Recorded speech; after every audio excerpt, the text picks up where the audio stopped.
Hey guys, welcome back to my new video. आज के video में हम लोग देखेंगे देयर के लास्ट बचे हुए यूजेस को। आज में हम लोग 3 यूजेस देखेंगे देयर के जो बचा हुआ है। ऑलरेडी मैंने इसके जितने यूजेस थे जो मेनली यूज्ड होते हैं सारा मैंने बता रखा है। मेरे वीडियोस को आप चेक कर सकते हो, ठीक है। सारे वीडियोस अवेलेबल हैं। आज हम लोग देखेंगे बचे हुए यूजेस देयर के, एकदम स्टेप वाइज देखेंगे, सारा ब्रेक डाउन करेंगे ताकि अच्छे से है ना इनकलकेट कर जाए, कोई डाउट नहीं रहे, कोई कंफ्यूजन नहीं रहे कि कहाँ पे कैसे कब लगाना है, ठीक है। देखिए बेसिकली आपको तो ये इसके यूजेस डेफिनेटली आ ही जाएंगे। आप बुक्स रीड करोगे तो, किसी के सेंटेंसेस को सुनोगे तो, मतलब आपको ना थोड़ा बहुत इंग्लिश के वे में, एटमोसफेयर में सराउंड करना पड़ेगा खुद को। ऑटोमेटिकली आप हर चीज सीख रहे होगे। ये सब तो आपको ना हिंट्स है कि हाँ, आइडिया होना चाहिए कहाँ पे यूज होता है, कैसे यूज करता है। एग्जाम्स में बहुत काम आ जाएंगे, ठीक है। तो मैं तो बता देता हूँ, ठीक है। आप मेहनत करो, सारा चीज इजीली आ जाएगा, क्योंकि मैं एकदम इजी स्टेप में सारा जितना एकदम होता है ना ब्रेक डाउन करके सारा मैं बताऊँ, मैं हिंदी मीनिंग्स लगा करके, ताकि आपको अच्छे से इनकलकेट कर जाए। देखिए पहला यूज है आज का, एम्फेसिस और ड्राइंग अटेंशन। अब देखिए एम्फेसिस और ड्राइंग अटेंशन जो है, इसमें भी हम लोग देर का यूज करते हैं, ये तो हम लोग समझ गए। लेकिन अब कंफ्यूजन हो सकता है कि एम्फेसिस का मतलब क्या होता है।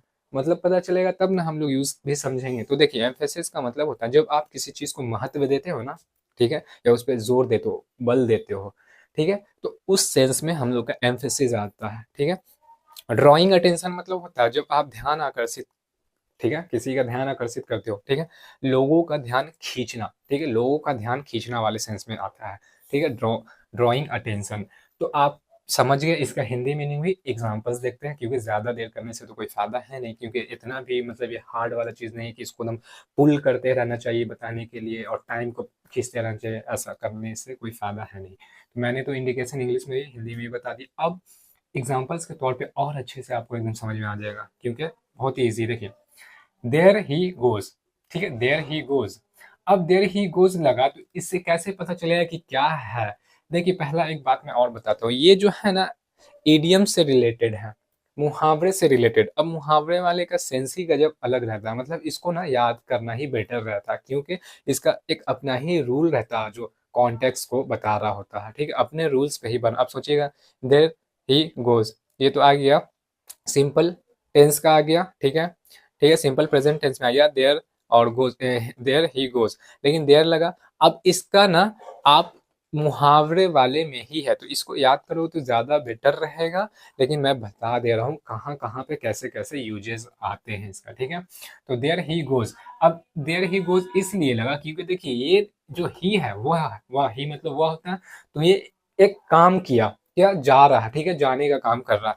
तो इसके द्वारा गो मीन्स होता है जाना, ये आपका V5 है, क्योंकि ये सिंगुलर है, ही सिंगुलर है, ठीक है। तो देयर ही गोज, ओके, तो देयर ही गोज का मतलब तो इसके एक्शन को दर्शा रहा है, ही के एक्शन को। ये जो है ना ये एक्शन है, ये एक्शन हो गया, ये आपका सब्जेक्ट हो गया, ठीक है, सब्जेक्ट हो गया और एक्शन, ठीक है। तो देयर ही गोज यहाँ पे इसके एक्शन को बता रहा। देखिए एम्फेसाइजिंग द पर्सन्स एक्शन, ये ही जो है वह कोई एक लड़का है उसके एक्शन को दर्शा रहा, ठीक है। तो यहाँ पे हम लोगों ने तो देख लिया कि एम्फेसिस कर रहा है। एक और देखते हैं, देयर इट इज, ठीक है, देयर इट इज।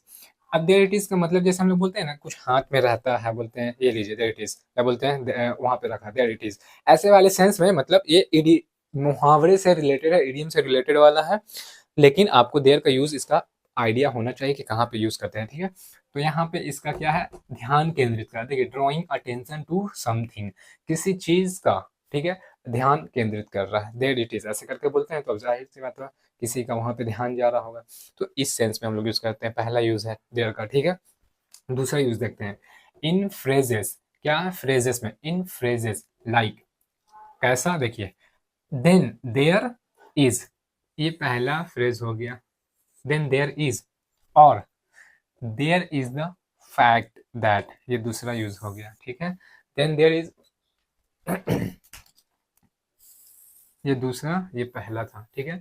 ये एक तरह का ना फ्रेज है, ठीक है, ये एक तरह का फ्रेज है। अब जब भी आपको फ्रेजेस के साथ सेंटेंस को कंबाइन करके बुलवाना रहता है, और फ्रेजेस कौन से रहेंगे, ये वाले, देन देयर इज और there is the fact that, तो यहाँ पे भी हम लोग देयर का यूज कर रहे हैं। ऑलरेडी यहाँ पे देयर का यूज है, देखिए देयर का इसमें खुद यूज है, देयर का इसमें खुद यूज है, ठीक है। तो सेंटेंस कैसे रहेंगे, देखिए देन देयर इज, ये आपका आ गया फ्रेज।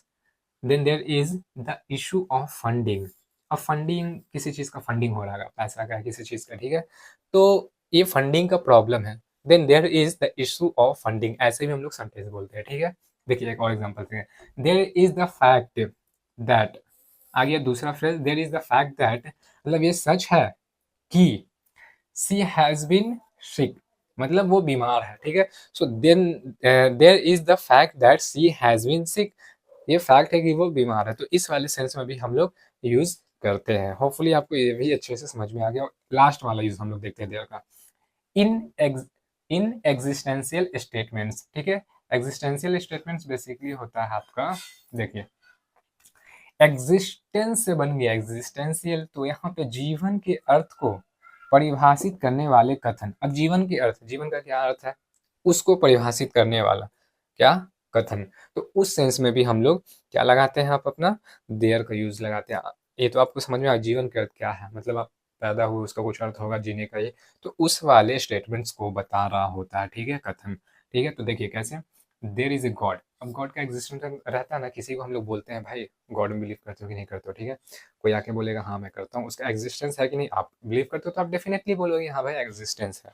तो कैसे बोलोगे, इज अ गॉड, नहीं, इट इज अ गॉड, नहीं, so there is a god, ये वाले सेंस में आप बोलते हो, ठीक है। तो आपको ये समझ में आ गया होगा। देखिए दूसरा एग्जाम्पल देखते हैं, they are many theories about the universe, universe का मतलब होता है ब्रह्मांड, विश्व, अंड, ऐसे करके, ठीक है। तो यहाँ पे there are many theories about the universe, अब इससे देखिए क्या मतलब है, बता रहा यूनिवर्स, ब्रह्मांड के बारे में बहुत सारा थ्योरीज है। वो थ्योरी को पता मतलब पढ़िएगा तो आपको पता चलेगा कि हाँ यहाँ पे ये चीज़ है जो एग्जिस्ट करता है, वहाँ पे वो चीज़ है जो एग्जिस्ट करता है, जो आपसे अभी परे है, आपको मालूम नहीं है, तो आप पढ़िएगा तो पता चलेगा। तो वही बोल रहा है, there are many theories about the universe, ठीक है, जो अवेलेबल है मार्केट में, जाइए पढ़िए तब समझ में आया। तो ये क्या बता रहा है, जीने का अर्थ को बता, यूनिवर्स के अर्थ को बताएगा, मतलब कि वहाँ पे क्या है, कैसे है, बहुत सारा चीज़ जो आप उससे हेल्प भी ले सकते हो, ठीक है। होपफुली आपको अच्छे से सारा समझ में आ गया होगा।